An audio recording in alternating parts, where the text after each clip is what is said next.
Irmãos, eu hoje venho falar daquilo que é escolher a melhor parte.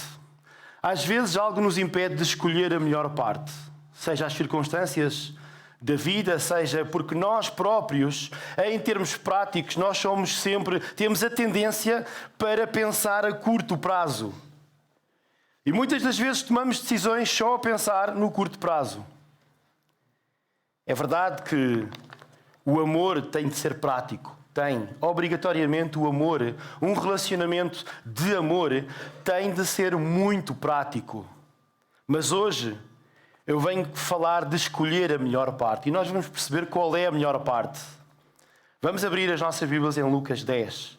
Depois da introdução, que eu diria que se nós saíssemos daqui só com aquela exposição que a Ruth deu de este episódio de Marta e Maria, nós já teríamos tanta coisa para poder praticar, tanto conteúdo para nós podermos chegar no início da nossa semana e dizer: eu vou cumprir com aquilo que a palavra de Deus me diz. E eu quero aqui reforçar, para além de tudo aquilo que foi dito, dar algumas nuances também, algum ensino sobre aquilo que é este episódio de Marta e Maria, estas duas mulheres que a Bíblia fala um pouco, irmãs de Lázaro, aquele Lázaro que Deus ressuscitou, são as irmãs de Lázaro. Lucas 10, 38, 42, e como sabem, nós vimos, estudando Lucas de uma forma expositiva, nós estamos a chegar ao fim do ano civil, não sei se já se aperceberam, mas para o mês que vem já é novembro, dezembro. E eu digo-vos, irmãos, eu quando comecei a planear falar de Lucas, eu pensei, se calhar um ano deve dar para estudar expositivamente Lucas, e eu estou chocado quando ainda só vamos no capítulo 10. Ainda nem a meio chegámos do livro. Mas como eu já tive aqui a oportunidade de dizer, tenho amigos, irmãos, pastores que demoraram 4, 5 anos a estudar livros inteiros da Bíblia. E nós vamos estudando, vamos caminhando naquilo que a Bíblia diz, especificamente aqui no livro do Evangelho de Lucas. Lucas 10, 38, 42. Diz assim a palavra do Senhor: Jesus e os discípulos seguiam o seu caminho. Nós sabemos que Jesus estava a dirigir-se para Jerusalém. Era lá que ele iria ser crucificado. E então eles seguiam o seu caminho. Ao entrarem numa aldeia, uma mulher chamada Marta recebeu Jesus em sua casa. Ela tinha uma irmã chamada Maria, que se sentou aos pés do Senhor para o ouvir. Ora, Marta andava muito atarefada por ter muito que fazer. Aproximou-se e disse: Senhor, não te preocupa que a minha irmã me deixe só com todo o trabalho? Diz-lhe então que me venha ajudar. Mas o Senhor respondeu: Marta, Marta, andas preocupada e agitada com tantas coisas, quando uma só é necessária. Maria escolheu a melhor parte, que não lhe será tirada. Irmãos, são poucos versículos que falam aqui de uma grande verdade bíblica, que nós temos de assimilar esta tarde. O livro de João dá-nos mais pormenores acerca desta família. Nós, por exemplo, percebemos que em João 11:5, Jesus tinha realmente uma grande estima por esta família, que era constituída então por 3 irmãos, Lázaro, Marta e Maria. Diz lá em João 11:5, Jesus tinha uma grande amizade por Marta, pela sua irmã Maria e por Lázaro. E continuando, o apóstolo João, em João 12, nos primeiros 8 versículos do capítulo 12, ele faz um relato daquilo que era um pouco o acolhimento que esta família tinha já, esta capacidade que eles tinham de acolher pessoas na sua casa. E diz assim: 6 dias antes da Páscoa, João 12, 1-8, Jesus foi a Betânia, onde vivia Lázaro, a quem ele tinha ressuscitado. Ofereceram lá um jantar a Jesus. Marta servia e Lázaro era um dos que estavam à mesa com Jesus. Apareceu então Maria com um frasco de perfume muito caro, feito de nardo puro, deitou-o sobre os pés de Jesus e depois secou-os com os seus próprios cabelos. E toda a casa ficou a cheirar o perfume. Judas Iscariotes, um dos seus discípulos, aquele que o havia de atraiçoar, contestou: por que não se vendeu este perfume por 300 moedas para distribuir esse dinheiro pelos pobres? Judas Não disse aquilo por ter amor aos pobres, mas porque ele era ladrão, pois era ele que tinha a bolsa do dinheiro e roubava do que lá se metia. Mas Jesus declarou: deixem-na em paz. Isto porque o que ela fez serve para o dia do meu enterro. Pobres sempre haverão no vosso meio, mas a mim nem sempre hão de ter. Então nós vemos aqui que esta família, realmente, e especificamente nós vamos estudar aqui algumas atitudes que Maria teve para com Jesus, que nós devemos prestar atenção e, quem sabe também, no princípio, copiar. Importa saber, nestes dois contextos, e especificamente o contexto de João, nós vemos aquilo que é oferecido a Jesus, mas principalmente em Lucas 10, daquilo que nós estamos a estudar, importa saber que Jesus não viajava sozinho. Ele não estava sozinho. Ele estava com pelo menos os 12 discípulos. Então, eles estavam a caminho de Jerusalém, os 13, por assim dizer, fazendo contas de uma forma muito simplista, porque não sabemos se haveria mais pessoas ou não. Mas esta recepção na casa de Marta e Maria deve ter sido ao grupo todo e não somente a Jesus. Eram 13 homens, né? A demanda seria grande.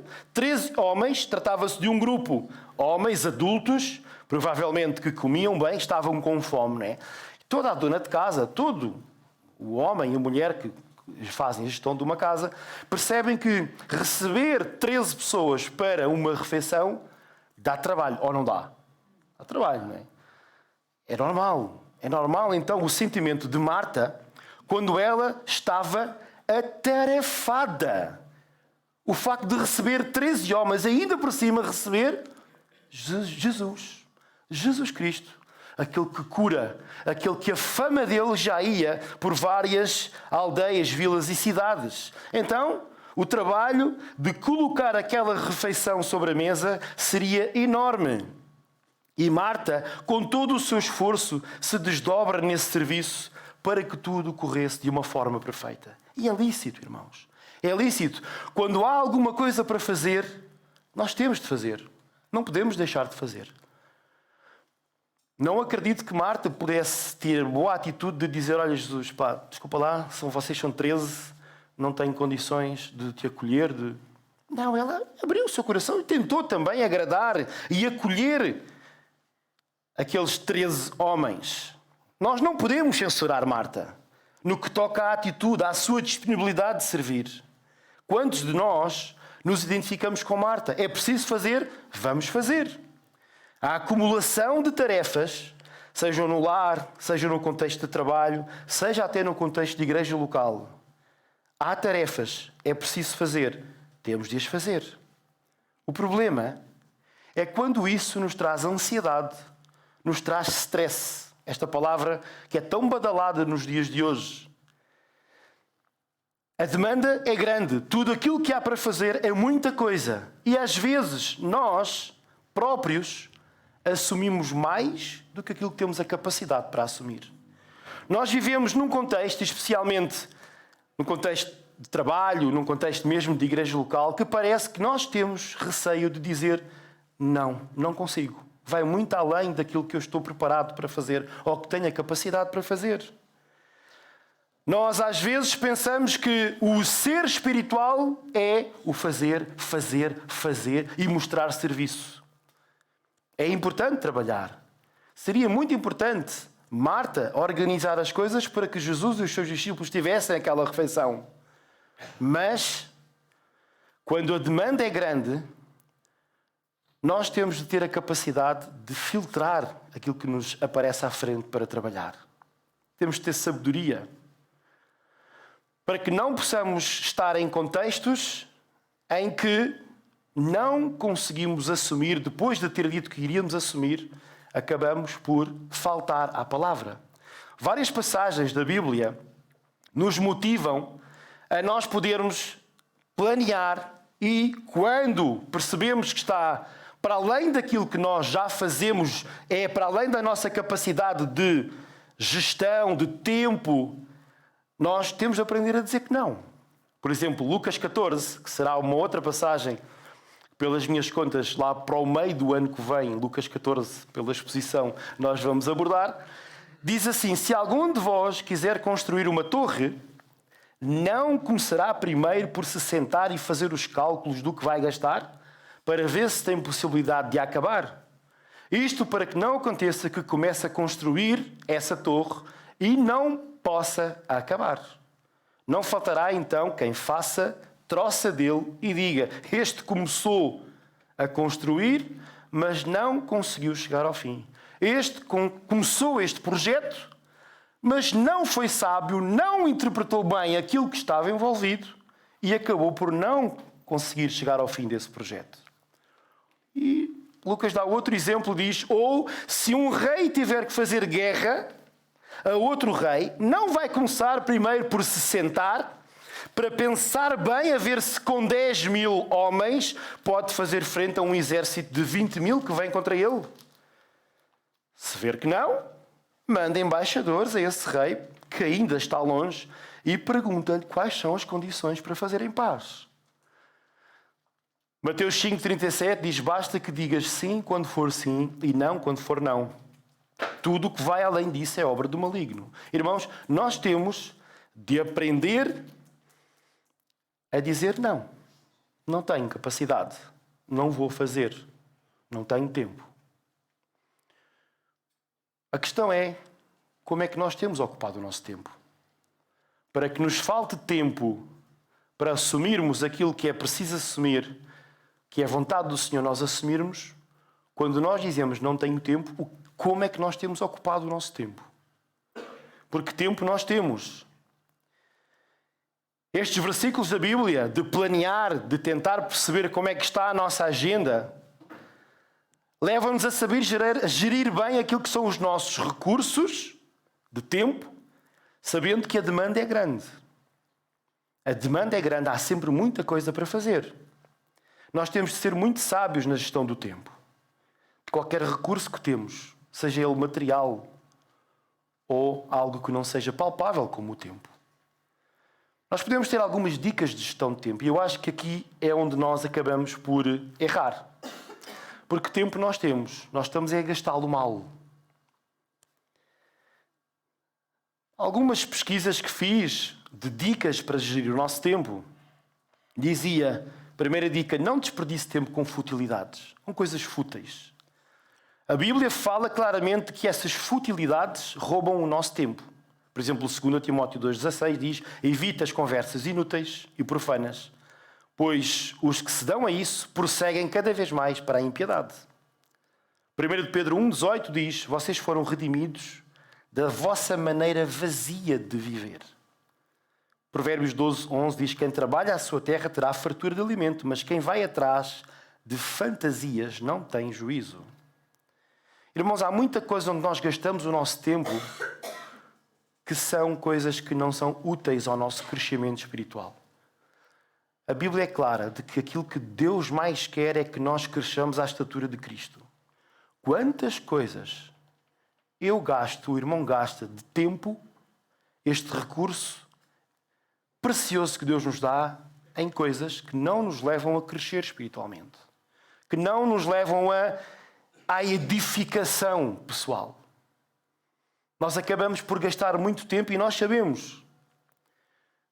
Redes sociais, televisão, séries. Não estou a dizer que... Irmãos, pensem na questão do equilíbrio. Nós temos de ser equilibrados.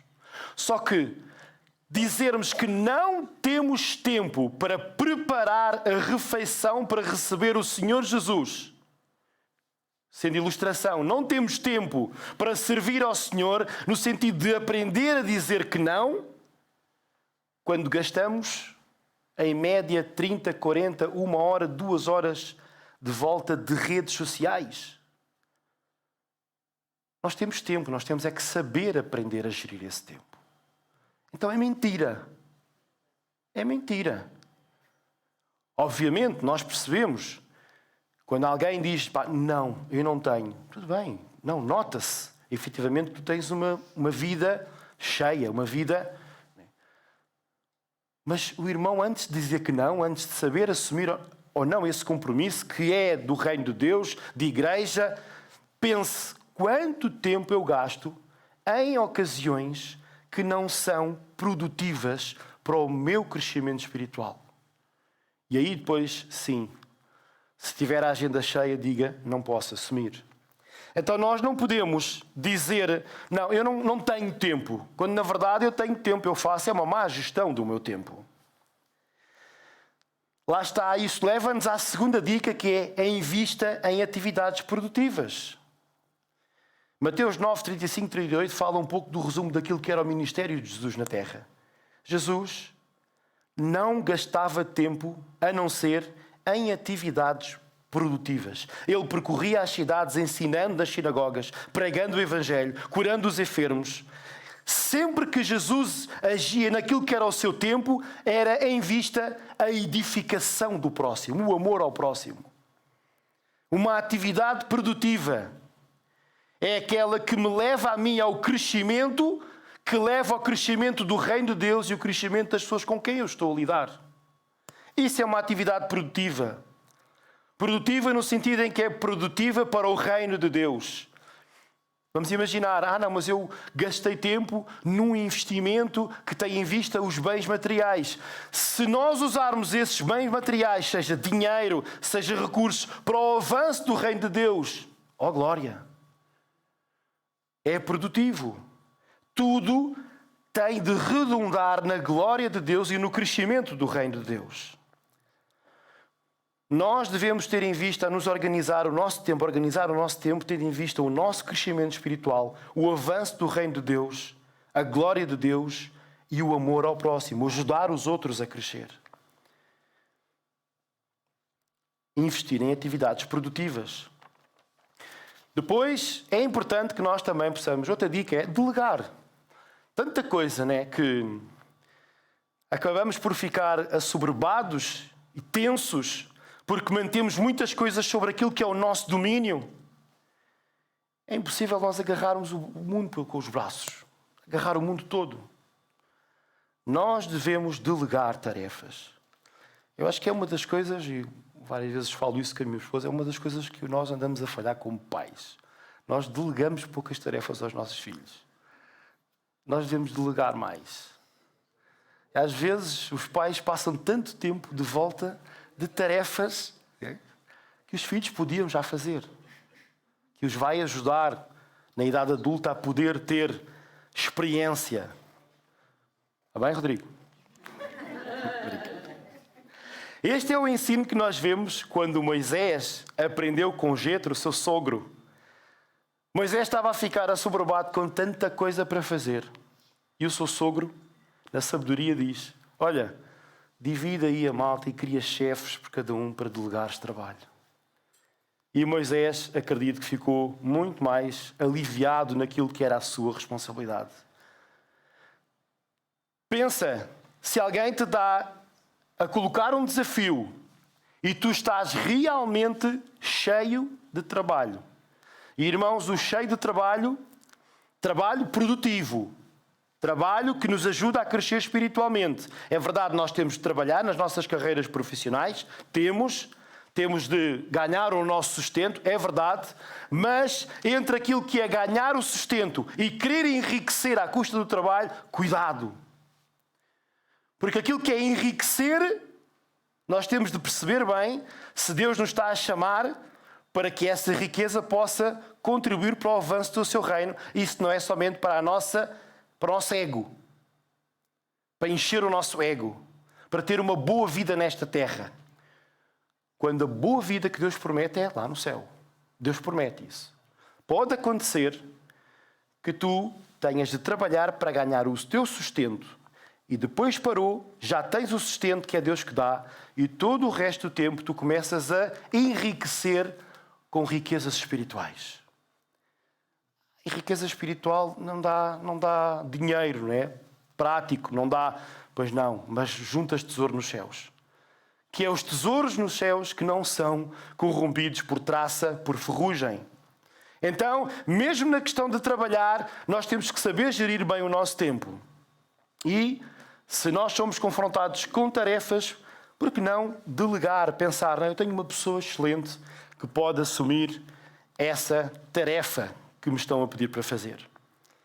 Depois, não adiar responsabilidades que podem ser feitas hoje. Não é? Já o o título, o ditado diz: não deixes para amanhã o que podes fazer hoje. Qual de nós nunca ouviu isso?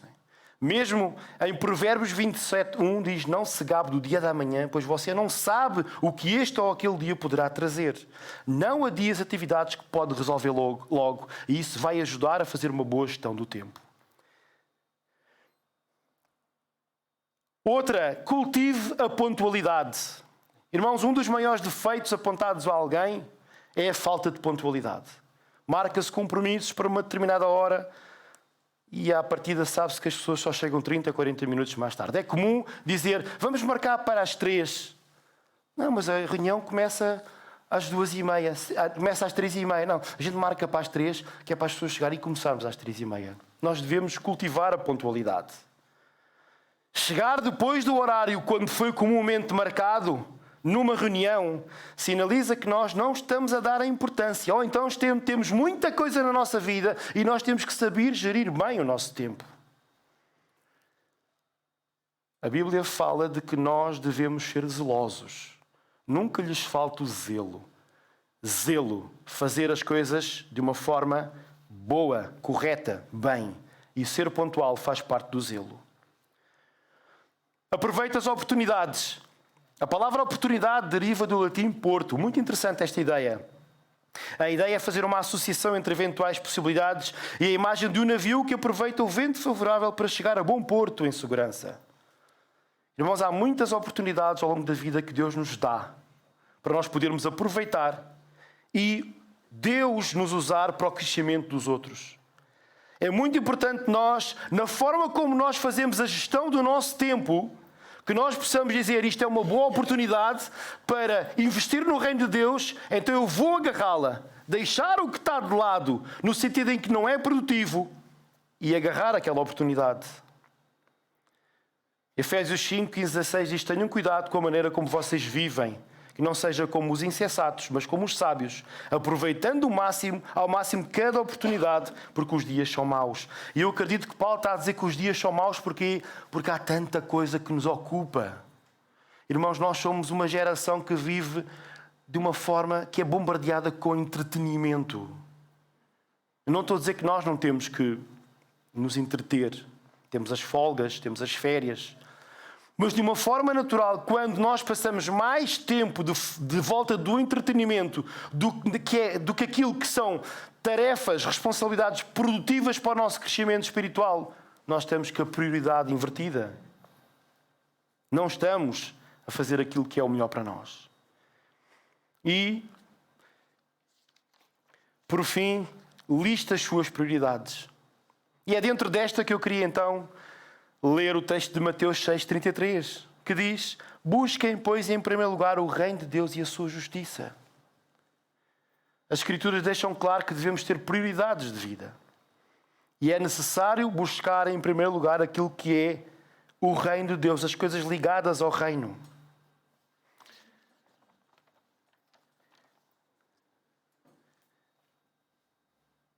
Será que Marta, que estava tão atarefada ao fazer a refeição para Jesus e os discípulos, não estava ela a buscar em primeiro lugar o reino de Deus? Fazendo alguma coisa para Jesus e os discípulos? Temos de trabalhar, temos de assumir os nossos compromissos. Compromissos sejam eles em vida de igreja ou noutro sítio qualquer. Mas, irmãos, nunca boicotando o nosso tempo com o Senhor. Tempo de buscar ao Senhor por meio da oração, contemplação, meditação da sua palavra e oração não só no pedir. Acho que foi o pastor Luciano Subirá que eu ouvi numa pregação que ele disse que ele fez, copiando um amigo, fez um pacto com Deus de durante um determinado tempo ele não iria orar a pedir nada. Ele só iria adorar o Senhor e agradecer. Ele diz que as orações demoravam 10 segundos, 15 segundos. E logo o seu coração: mas Senhor, não peço, eu quero adorar, Muita da nossa oração está na base de pedir alguma coisa ao Senhor e não na contemplação de quem é o Senhor. Aquilo que Maria estava a fazer ela estava a usufruir da presença do Senhor. Maria estava a usufruir da presença do Senhor e essa é a melhor parte. Nós devemos fazer, irmãos, devemos. E nós, efetivamente, nós temos vindo a focar mais a questão do serviço e do fazer, porque viemos de um ensino de dons e talentos. Mas, irmãos, nada daquilo que é feito terá realmente valor se não for baseado num relacionamento diário com Deus. Nós não podemos inverter aquilo que são as prioridades. Prioridade não é o fazer. Prioridade é ter um relacionamento com Deus que nos motiva a fazer. Obrigatoriamente, aquele que tem um relacionamento com Deus saudável, ele é motivado a fazer.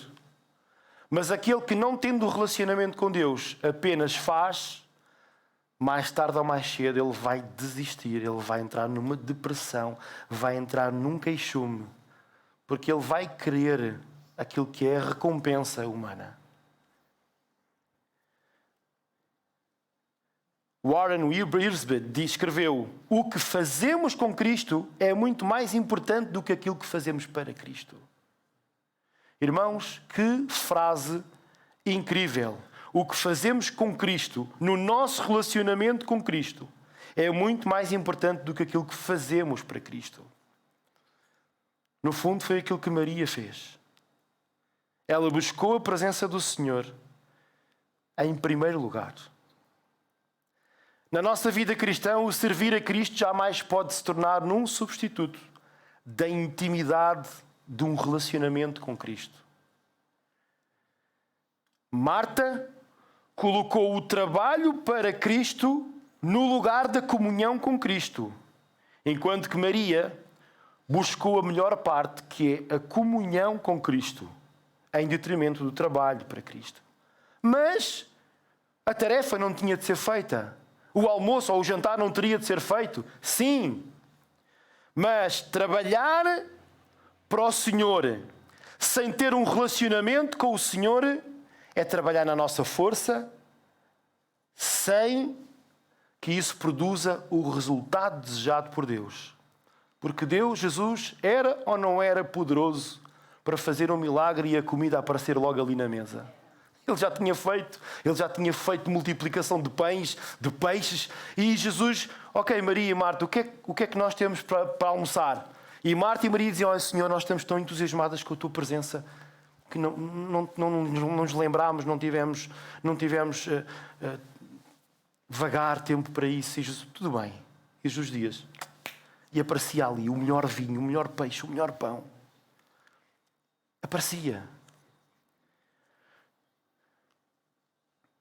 Porque aquilo que estava a ser buscado era a presença do Senhor. Era o relacionamento com Deus.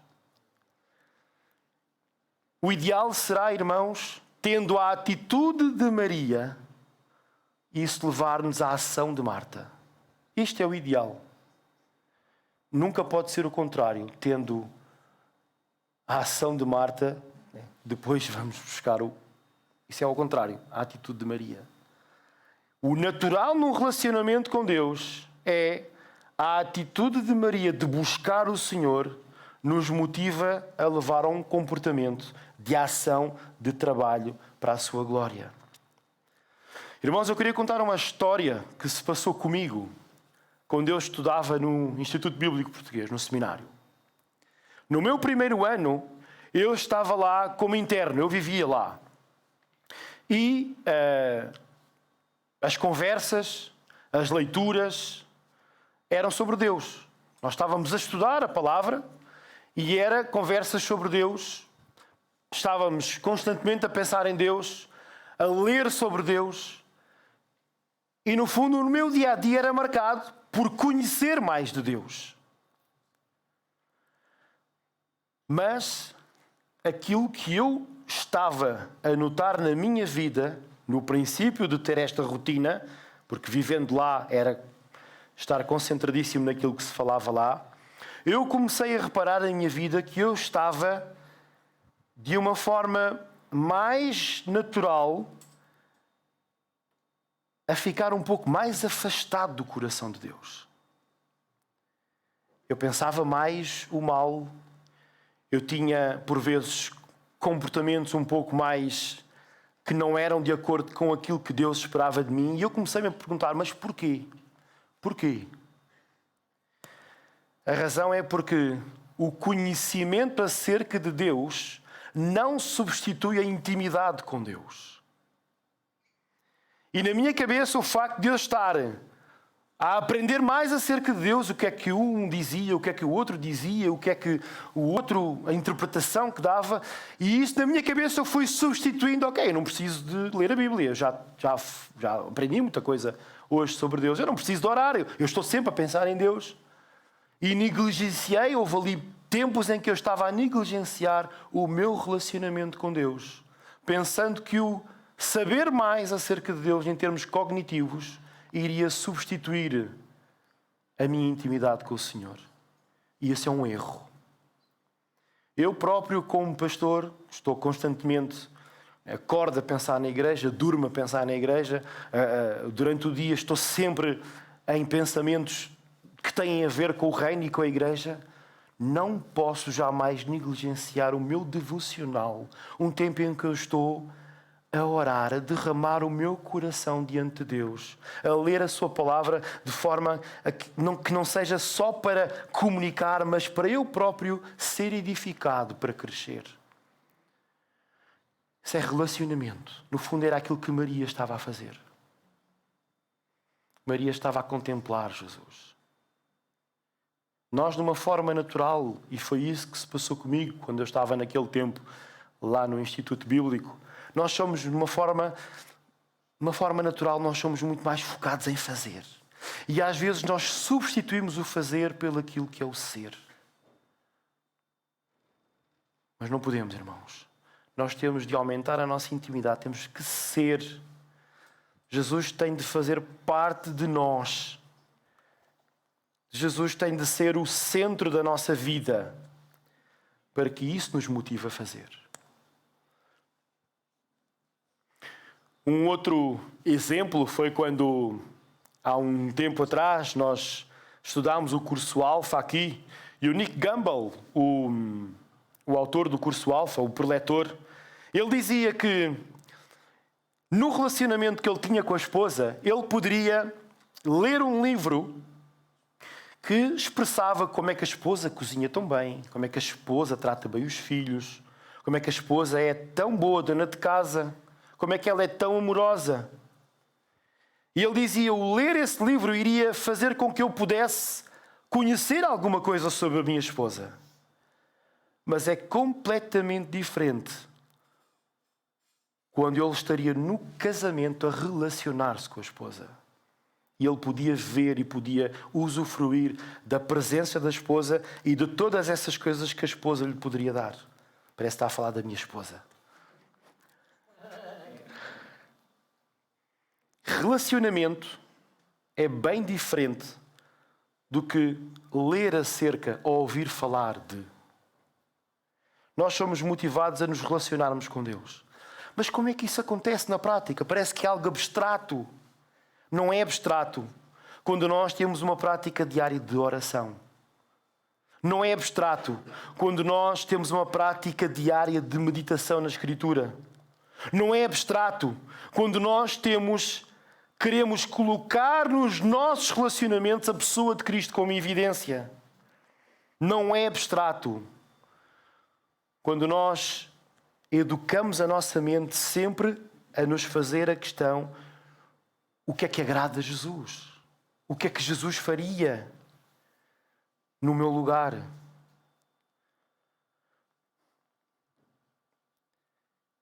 Sempre que o trabalho para Cristo nos privar da intimidade com Cristo, estamos completamente fora da prioridade de Cristo.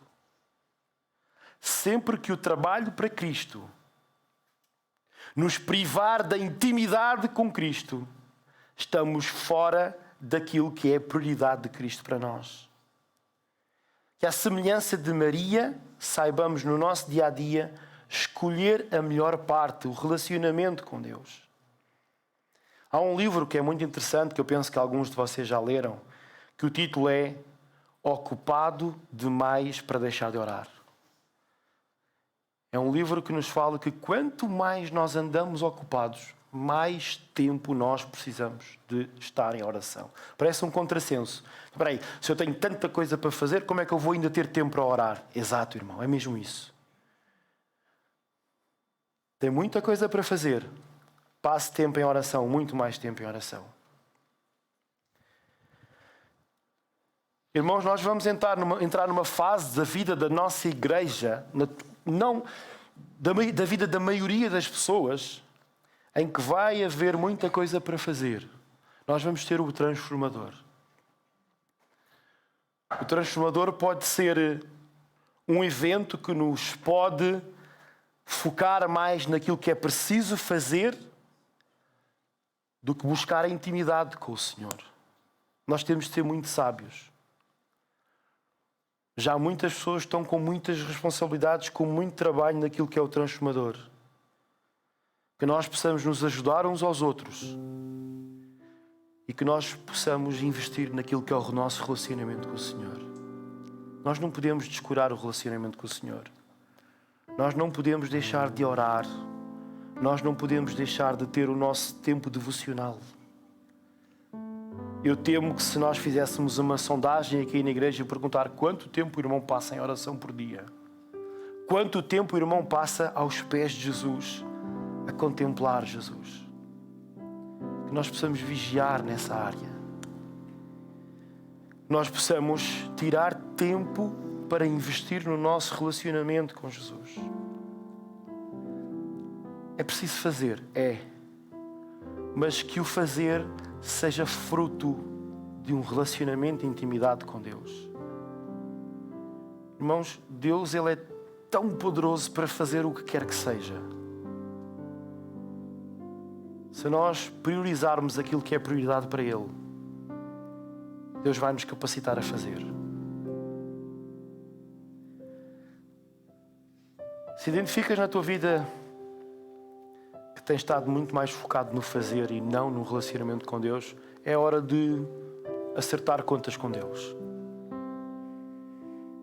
Vais fazê-lo individualmente no teu coração, até podes fechar os olhos e ter um tempo de reflexão na tua vida e pensar, eu tenho sido muito mais Marta ou Maria? Eu tenho sido muito mais o fazer pela minha própria força e até isso me irrita, me deixa irritado quando os outros não fazem, me deixa estressado porque eu vejo os outros que não estão a fazer. A melhor parte é escolher o relacionamento com Jesus, é estar aos pés de Jesus.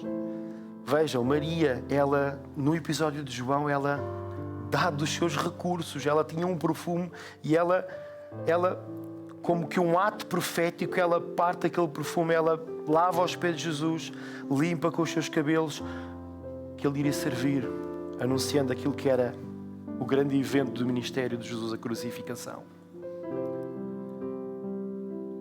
Quando tu estás baseado só no fazer e tens que tirar daquilo que são os teus recursos para fazer, tu vais estar numa atitude de cobrança.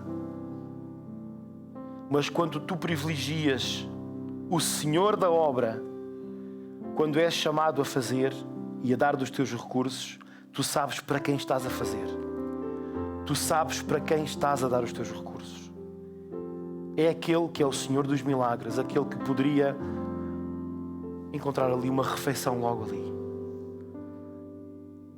Então que nós possamos nos focar no relacionamento com Deus. Nós possamos gerir bem o nosso tempo, para que, estando focados no relacionamento com Deus, com todas as nossas responsabilidades, nós possamos escolher a melhor parte. Que tudo na nossa vida seja consequência do relacionamento que nós temos com Jesus Cristo, irmão.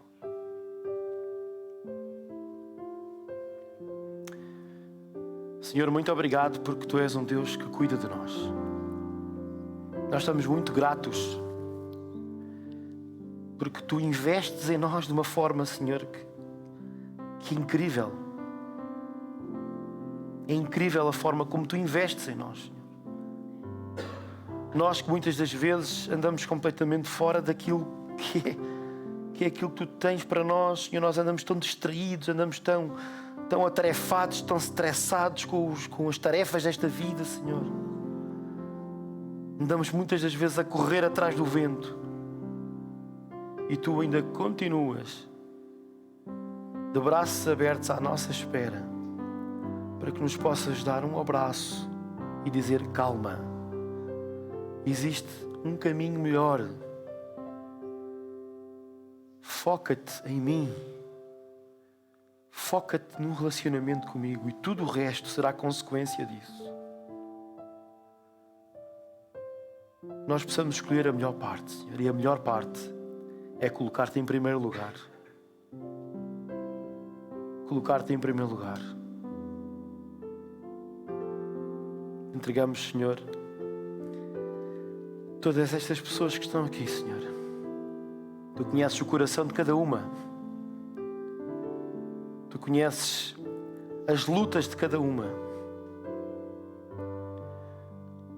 Senhor, que Tu possas continuar a investir nelas e que elas possam priorizar um relacionamento contigo, Senhor. Que o fazer possa ser consequência do ser. Fazemos porque somos filhos de Deus.